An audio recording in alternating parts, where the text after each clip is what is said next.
about her membership of the club. First, you have some time to look at questions 1 to 5.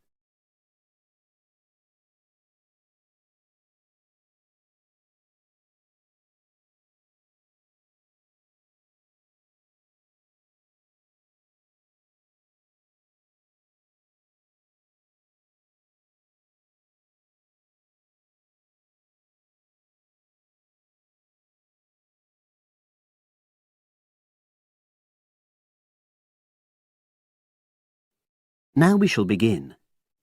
You should answer the questions as you listen, because you will not hear the recording a second time. Listen carefully and answer questions 1 to 5. Oh, excuse me. I wonder if you'd have the time to take part in some market research. What's it about? About this club and your experiences and opinions about being a member. It'll take less than 5 minutes. Oh, OK then, as long as it's quick. Can I start by taking your name? It's Selina Thompson. Is that Thompson? Yes. Okay, great. Thanks. And what do you do for a living?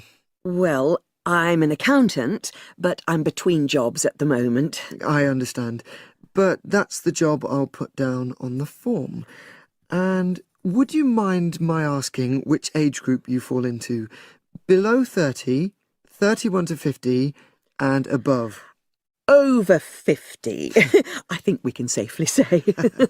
Great, thanks. And which type of membership do you have? Sorry, I'm not sure what you mean. Do you mean how long of... No, is it a single-person membership? Oh, right, no, it's a family membership. Thanks. And how long have you been a member? Ooh, let me see.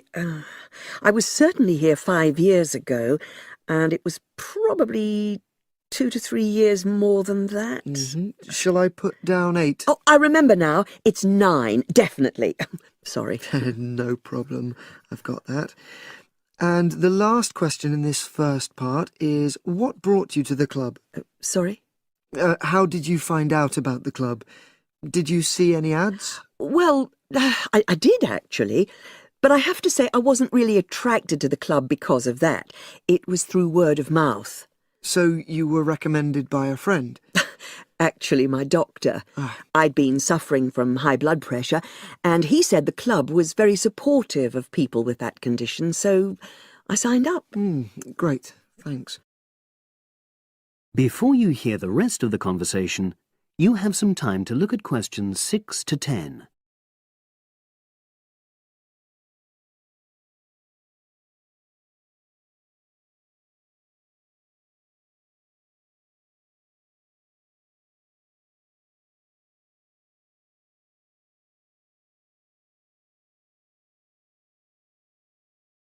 Now listen and answer questions 6 to 10. Now, for the second part of the form, I want to ask a bit more about your experience of the club. Sure. How often would you say you use the club? It varies enormously, depending on how busy I am. Of course. But on average, per month? I'd say it averages out at twice a week. OK, so 8 on average. Yeah, and 4 of those are aqua aerobics classes. That leads me to the next question. Would you say the swimming pool is the facility you make most use of? Fair to say that, yep.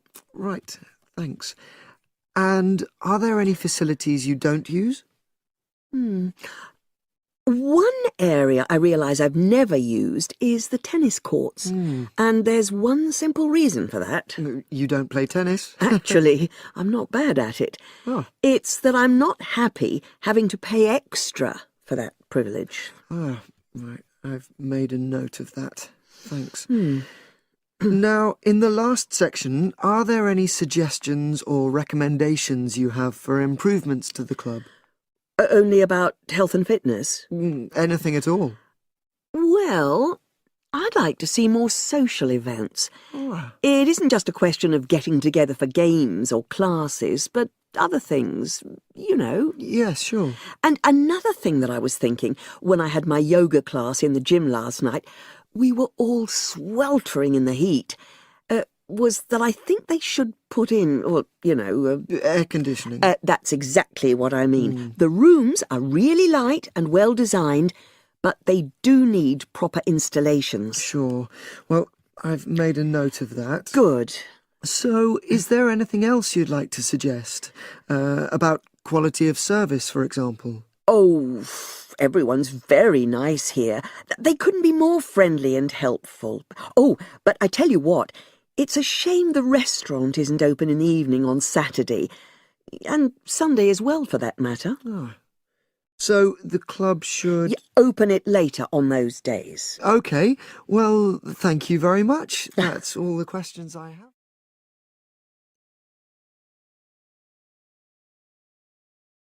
That is the end of part 1. You now have half a minute to check your answers.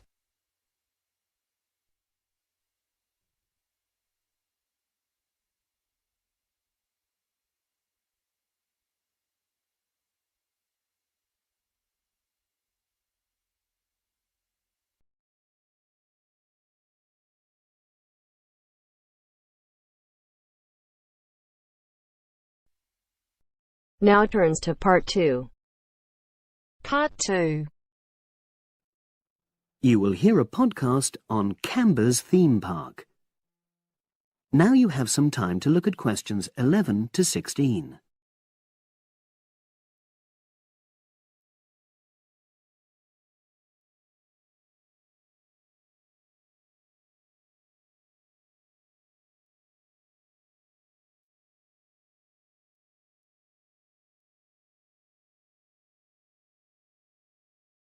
Now listen and answer questions 11 to 16. Welcome to Canberra's Park podcast. In the next few minutes, I'll tell you a little about the park and the amazing things we have to offer. We like to think that Canberra's offers more than other theme parks. Like them, we have a variety of exciting rides for people of all ages, but Canberra's also places strong emphasis on the educational experience for its visitors. Not boring facts, but lots of interactive exhibits. Although it's mainly an outdoor experience, we do have some indoor activities if the weather gets too dreadful. The park's got a lovely, well-established feel, set in 80 acres of beautiful countryside, about 3 miles south of the tourist resort of Dulchester. The park was set up in 1997 by the Camber family, but then taken over by new owners in 2004, who have maintained the original vision of the Cambers. It has lots of old trees, hundreds of flower beds, and a gorgeous lake. Cambers has over 45 different rides, exhibits, and arcades. All but one of these is free once you've paid your entrance fee. We charge a small fee for our newest ride to reduce the length of the queues. You don't pay anything for parking. A family ticket for a family of 4 works out at about £8 per person, which is amazing value. Full details of current prices are shown on our website, along with full details of rides, etc., and directions for getting to us. We also have a number of special offers. For example, if you live locally, why not join our Adventurers Club, which entitles you to 50% off ticket prices all year round, and a special lane for all rides and exhibits, which means you don't have to wait to get into any part of the park. See the Offers tab on the website. We've recently added a number of new exhibits to the park, and we're particularly proud of our Future Farm Zone, which houses over 20 different species of animals, from chipmunks to dairy cows. The emphasis is on getting near to the animals. All of them can be petted, and you can buy food for feeding the animals. Many of our younger visitors say that this is the high point of their visit. And speaking of food, don't let the animals have all the fun. We have a total of 7 different catering outlets on the site. We're open 10 to 5:30 all year round, and cold drinks and snacks can be bought at any time during opening hours. And hot food is available most of the day in the Hungry Horse Cafe from 11 until 5, just half an hour before closing time. Now you have some time to look at questions 17 to 20.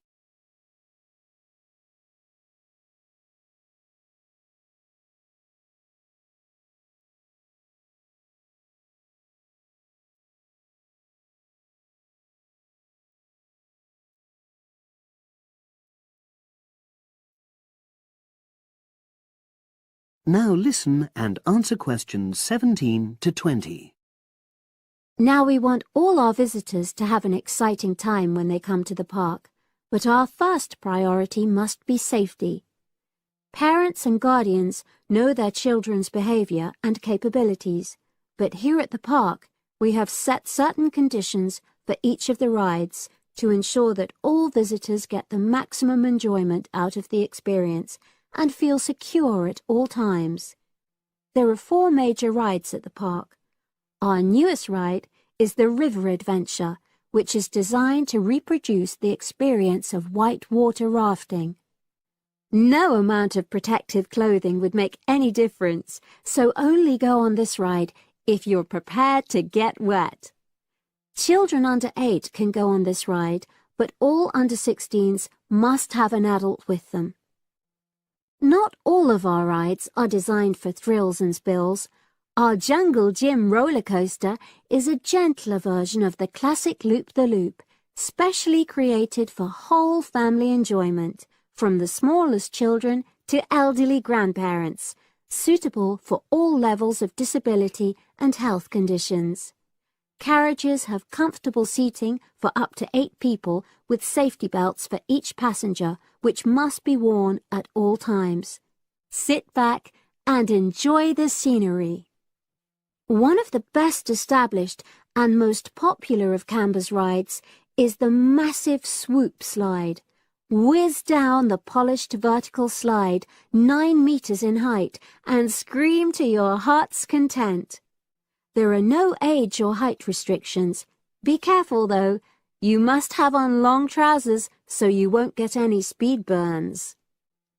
And then there's the famous Zip Go-Kart Stadium with 16 karts, 8 for single drivers and 8 for kids preferring to ride along with mum, dad or carer. Take part in high-speed races in our specially designed Formula One style karts, but no bumping other karts, please. All riders must be above 1.2 meters because they have to be able to reach the pedals, even in the shared karts.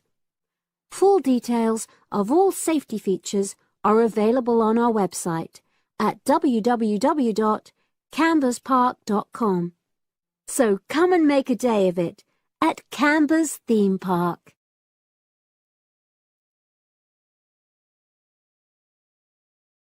That is the end of part 2. You now have half a minute to check your answers.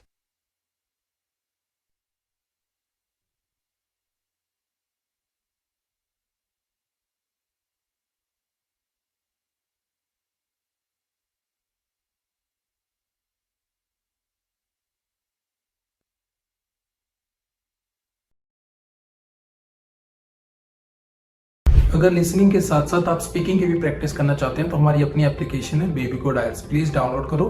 App store और play store दोनों पे available है और link description में भी हमने डाल दिया है। यहाँ पे आप एआई टीचर को जितने चाहें उतनी बार स्पीकिंग टेस्ट दे सकते हो, जब चाहें तब, कोई रिस्ट्रिक्शन नहीं है। और अगर आप चाहते हो कि टीचर आपको आपके बैंड स्कोर बताए, आपकी मिस्टेक बताए और कैसे आप 5 बैंड से 7 बैंड इंप्रूव कर सकते हो, तो प्लीज यूज करो मेरा promo code IELTS50। Do not forget my promo code is IELTS50.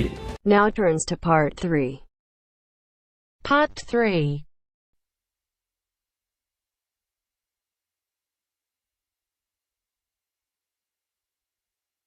Now turns to part 3.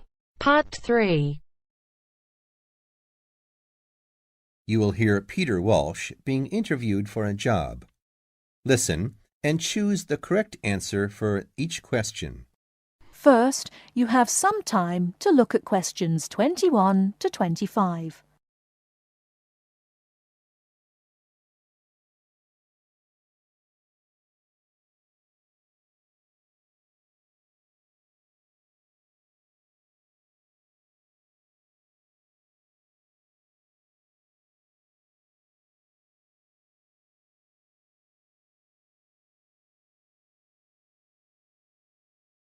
Now, listen carefully and answer questions 21 to 25. Joanne! Hi, you must be Rob. Nice to meet you. So, I hear you're planning to visit Australia. Yeah, and I really wanted to talk to you because I was thinking of spending some time in Darwin, and my sister told me you're from there. That's right. So, tell me about it. Well, where shall I start? Well, Darwin's in what they call the top end, because it's right up at the northern end of Australia, and it's quite different from the rest of Australia in terms of cultural influences. In fact, it's nearer to Jakarta in Indonesia than it is to Sydney, so you get a very strong Asian influence there. That means we get lots of tourists. People from other parts of Australia are attracted by this sort of international cosmopolitan image. And as well as that, we've got the same laid-back atmosphere you get all over Australia. Probably more so, if anything, because of the climate. But what a lot of the tourists don't realize until they get there is that the city's also got a very young population. The average age is just 29, and this makes the whole place very buzzy. Some people think that there might not be that much going on as far as art, music, dancing, and so on are concerned, because it's so remote. I mean, we don't really get things like theater and opera in the same way as cities down in the south, like Sydney, for example, because of the transport expenses. But in fact, what happens is that we just do it ourselves. Lots of people play music, classical as well as pop, and there are things like artist groups and writers groups and dance classes. Everyone does something. We don't just sit and watch other people. You said it's very international. Yeah, they say there are over 70 different nationalities in Darwin. For instance, there's been a Chinese population there for over 100 years. We've even got a Chinese temple. It was built way back in 1887, but when a very bad storm, a cyclone in fact, hit Darwin in the 1970s, it was almost completely destroyed. The only parts of the temple that survived were part of the altars and the stone lions, but after the storm, they reconstructed it using modern materials. It's still used as a religious center today. But it's open to tourists, too, and it's definitely worth going to see it. Oh, and as far as getting around goes, you'll see the places that advertise bicycles for hire. But I wouldn't recommend it. A lot of the year, it's just so hot and humid. Some tourists think it'll be fine because there's not much in the way of hills, and the traffic's quite light compared with some places. But believe me, you're better off with public transport. It's fine and not expensive. Or you can hire a car, but it's not really worth it. What's the swimming like? Well, there are some good beaches, but the trouble is that there's this nasty creature called the box jellyfish, and if it stings you, you're in bad trouble. So you have to be very careful most of the year, especially in the winter months. You can wear a lycra suit to cover your arms and legs, but I wouldn't like to risk it even so, personally. And there are the saltwater crocodiles, too. I mean, I don't want to put you off. There are protected swimming areas netted off where you'll be safe from jellyfish and crocs, or there are the public swimming pools. They're fine, of course. Before you hear the rest of the talk, you have some time to look at questions 26 to 30.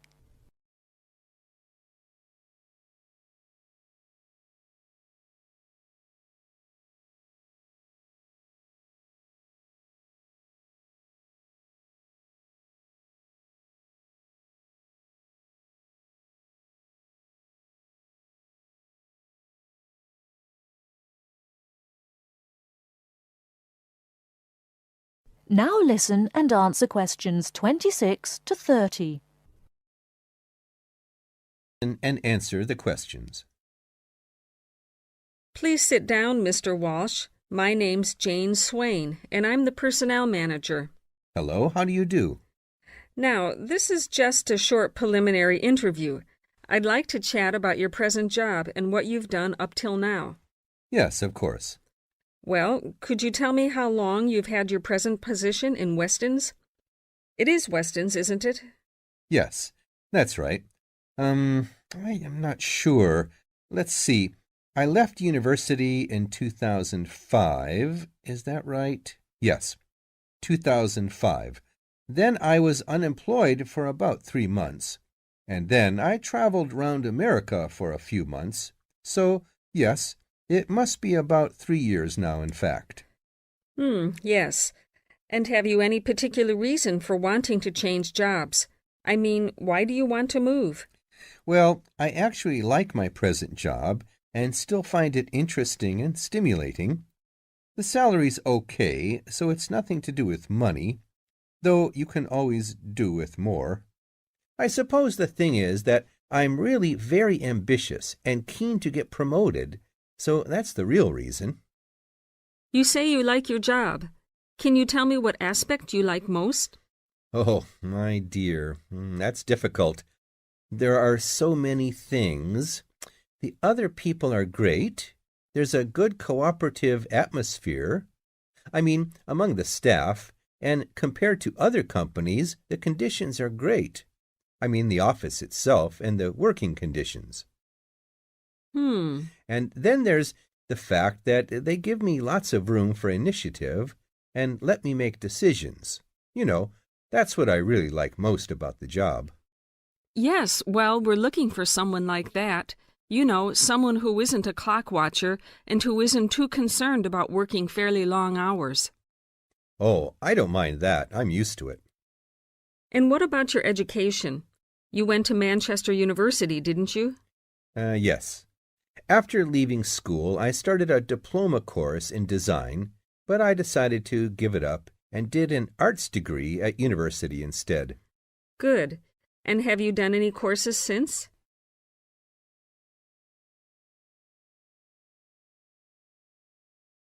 That is the end of part 3. You now have half a minute to check your answers.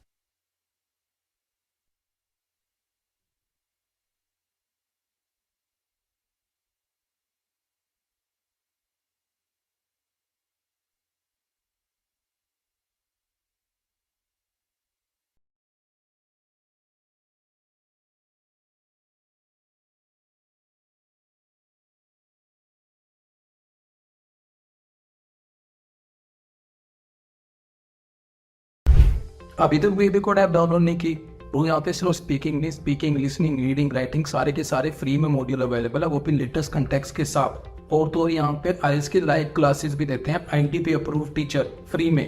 तो please download करो, try करो और अपने दोस्तों के साथ share करो ताकि ज्यादा से ज्यादा बच्चों तक ये बात पहुंच सके। Now turns to part 4. Part 4. You will hear part of a lecture about a place called Cuba PD. Listen carefully and answer questions 31 to 36.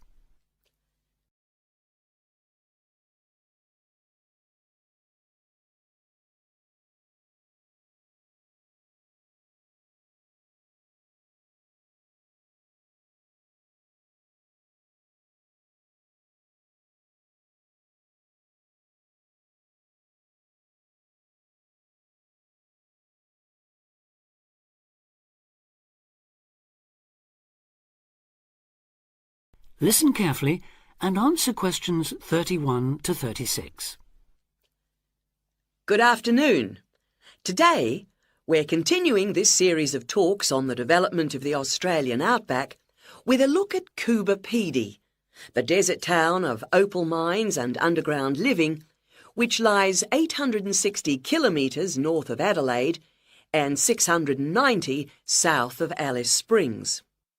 The inaccessibility, harsh climate and almost total lack of water made it a highly unlikely place for human habitation, But that all started to change in 1915 with the discovery there of opals, the precious stones which seem to change colour according to their surroundings.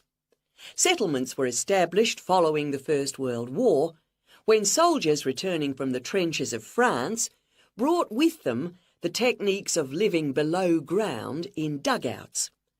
The depression of the 1920s and 30s led to many prospectors leaving, but the town boomed again in the late 1940s, when shallow new opal fields were discovered, and immigrants from Europe arrived in large numbers after the Second World War.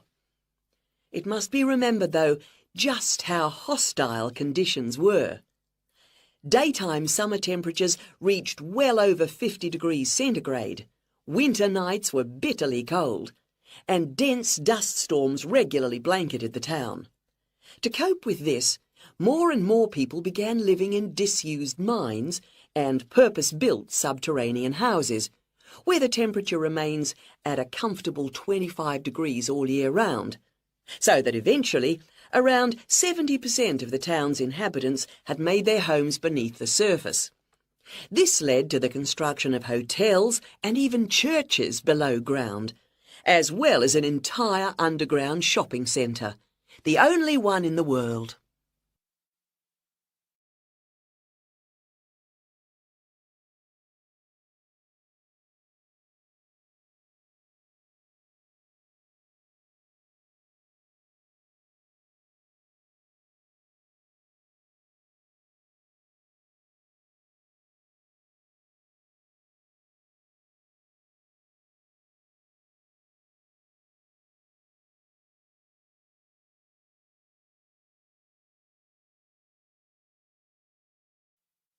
Now answer questions 37 to 40.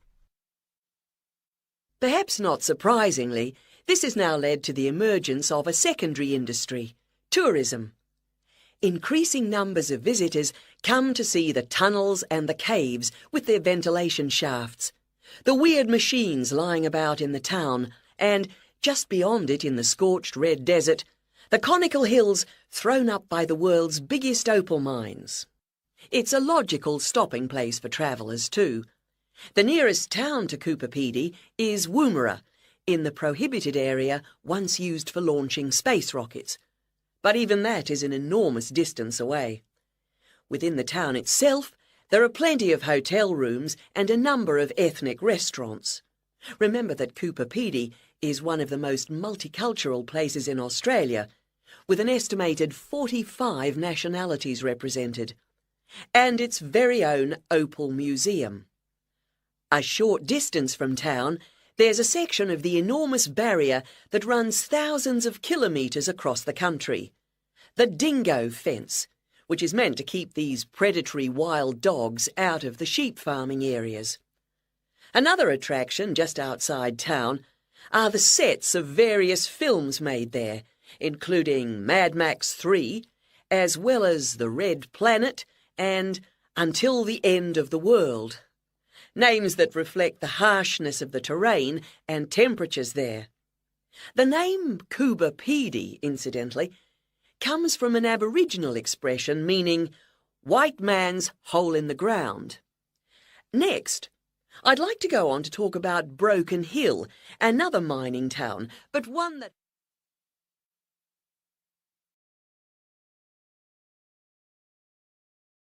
That is the end of part 4.